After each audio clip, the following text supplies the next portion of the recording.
it's Pixelade here, and welcome back to episode 2 of my Sims 4 discussion series with Iron Seagull. In the first episode, we covered build buy improvements, hobbies, sports, elders, and much more. For those interested in watching, a link to that will be pinned in the comment section below. So without further ado, let's jump back into the discussion. So our next comment comes from Forever Sim Girl. I don't think I'm gonna keep reading the full comments for all 40 of these people because it's gonna take way too long and this video is going to be way too long, but I'm basically just going to skim comments and pull out features that we can discuss that you guys left in your comments. So in this comment right here, a few points were made. Color wheels were brought up and also skin color sliders like in The Sims 3. They said one of the most frustrating moments in The Sims 4 is when I have interracial family stories and The Sims have kids and they randomly inherit the color of one of the parents instead of having a balance between the skin tones like in real life. What do you think about that? Do you think that would be a great addition to the game, or do you think that's even possible? Yeah, that is another thing where it's just like they have deconfirmed color wheels for The Sims 4. We're not getting that, but yeah, I wonder if having at least a slider for the skin tones is completely out of the question, but I think that would be very complicated because it is another thing where it's just like you probably have to rework so much of the internal coding. So this next comment actually comes from a console player and has to do with the features on console. They say, I know this is kind of stupid, but I am a console player and I want to do the random genetics challenge, but I can't because we don't have a randomize button. The next thing I want from console is kind of big. I don't think it could happen, but I want the big gallery that PC Mac has because sometimes I am lazy and I don't want to build or create a sim. It would just be nice if we had a gallery. Yes. Okay. Yeah, I definitely feel bad for console players. The gallery is pretty awesome. I've downloaded so many lots. I think I've literally downloaded over 1,000. For challenges, I know they're working on it because I'm pretty sure they've said that they've started working on it. They add in random creations from the community through the My Library feature, and that's kind of like a stepping stone towards getting the gallery into the console version. So yeah, I think the gallery is going to come to consoles eventually, but there just must be something that's very technically complicated about including that on the console side of things. So yeah, fingers crossed that it's coming this year because I think console is almost caught up with all of the major updates that PC has got. Like you have the terrain manipulation now, you have like the glass roofs from the Seasons update and all those things. So I think hopefully there's more time for them to work on getting like that and the mouse and keyboard support. I definitely see it coming, but you're right. It kind of is a step in the right direction with them adding it into My Library. I actually did not know that until just now. That's really interesting. Yeah, I know they did just add a few with this past update. I think they include like 1 or 2 builds like from Yorkie Lad and Simproved. So I know there's like a little bit of talk about that. Oh, that's awesome. Now, are they choosing builds that are like more popular on the gallery, or are they just kind of choosing random things? I know what they have said is they've include some, I think they are including some of the popular ones, and I know they've also like included some ones that the sim gurus have created themselves. So I think it is just like a mixture of like, oh, like they're getting requests to include these builds in, and also just maybe some builds that the sim gurus are making in their own time or whatever outside of work. So I don't know like the full process of that, but yeah, I think part of it is just like fan requests. Thank you so much, Zara or Zara, I hope I'm pronouncing your name correctly, for all of those console suggestions. One more thing left on this list that I want to bring to Julian's attention. This was the last thing. The next one is in my wildest dreams, but I need custom content on console.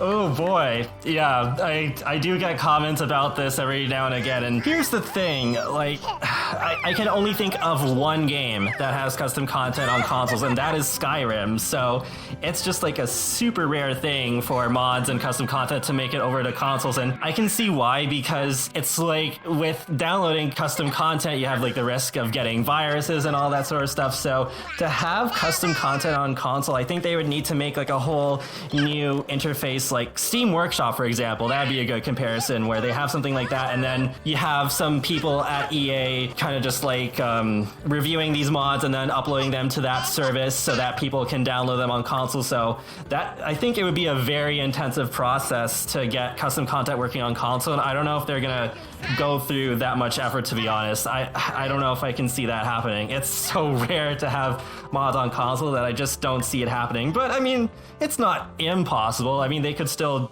do this breakthrough and make it so that they're one of the few games out there on consoles that has custom content. But it's just, yeah, it doesn't feel too likely, to be honest. Yeah, it doesn't feel likely, but just imagine like how big The Sims 4 on console would be if they were to break through with that feature. Like the game would probably blow up and more people would buy it. It would definitely help like their sales and stuff, but I don't think that it would happen this far along. That's something that would probably come to the console when they first launch it. I don't know if they would add it at this point though. Yeah, I don't see it being too likely, but yeah, this is one of the main reasons especially for simulation games, I recommend the PC version over the console, because then you do have mods and more flexibility and usually faster updates too. So yeah, that's definitely the drawback of playing on console, especially if it is a game that's meant to be so similar to the PC one this time around. It's not like Bustin' Out or whatever, where it goes in a different direction. Just, yeah, I used to play those games a whole lot, like Bustin' Out, The Sims 2, The Sims 2 Pets on console, and I played some of the Herbs as well, but yeah, I just haven't played The Sims 4 on console that much. I only played it at Sims Camp once because it's just like, yeah, it's such a similar game that personally I don't have it on consoles. But yeah, hopefully for those who exclusively play The Sims 4 on console, that custom content can happen even with the very slim chance of it. So our next comment comes from Miss Roxy,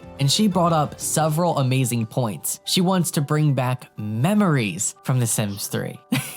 Okay, this is an interesting discussion. I actually liked memories. No one used the memories. I did though. You're talking specifically about the Sims 3 ones, right? Because the Sims 2 also had them. Yep, The Sims 2 had them as well, but The Sims 3 was really the first Sims game that I got like all the expansions for. Like Sims 2, I got like the most popular ones and played it here and there, but The Sims 3 is when I bought everything and I like played that game to the max. So The Sims 3 memories are what I remember the most, but yeah, The Sims 2 did have them, but I don't really remember them that well, so I don't know how different they are. There's some common things between the two of them, because like with The Sims 2, that was like the first game with memories, and then I guess the main difference is actually just like the occasions which the game logs a memory for, because I think The Sims 3 was actually like more spammy with the memories at first before they included that setting where you could like suppress them a bit more, because I remember when they first included them with The Sims 3 Generations, it was just like going to the park every single time made a new memory, and it also like contributed to like save files imploding, and I know that was also an issue with The Sims 2, so this is why I'm very torn about whether I really want memories back in The Sims 4, because it seems like memories just have a history of causing issues in The Sims 2 and The Sims 3, so it's just like, okay, like, yeah, I definitely understand why people want memories. It makes it more realistic, it makes our Sims have more substance, but it might also come at the cost of game performance, and with The Sims 4, they're focusing so much on game performance to be like, oh, we can't make Del Sol Valley bigger because game performance. It's just like, I don't know. I don't know how likely it is. It's just, yeah, I am worried about what bugs memories could cause yet again if they were brought back in The Sims 4. Yeah, oh my gosh, that is just crazy. Yeah. I can imagine it now. Your Sim literally waking up to take a piss. Your Sim just went pee. Like, share this memory.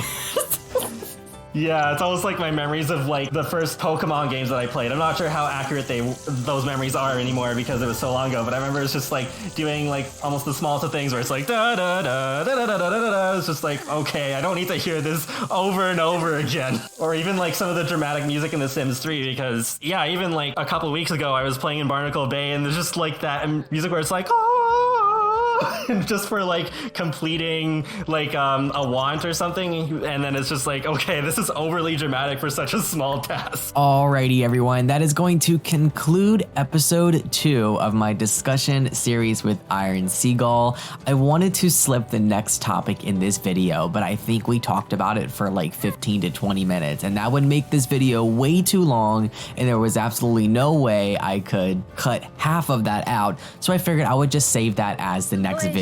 But I want to hear from you guys, especially those of you that play on console. Do you agree that console needs to be taken care of? And when I say that, I mean, do you think that there should be mods on console? Do you think there should be a gallery on console? And just more updates and packs in general. We do know that the Sims team is releasing pretty much all of the packs on console. They're just slowly weeding them out. I think because they're going through the porting process where they're taking it from PC and making sure that it's fully playable and compatible on consoles.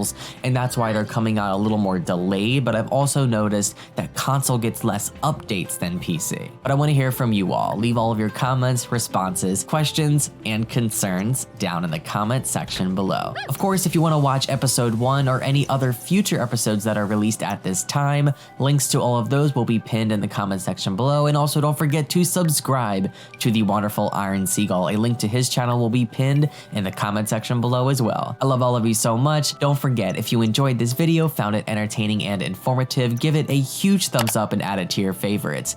Click subscribe today to become a Pixelator and the bell next to it to be notified of any future uploads. You can follow me on social media that includes Facebook, Twitter, Instagram, Snapchat, Google+, Twitch, and much more. I love you watching the moon and back, and I will see you all in the next episode.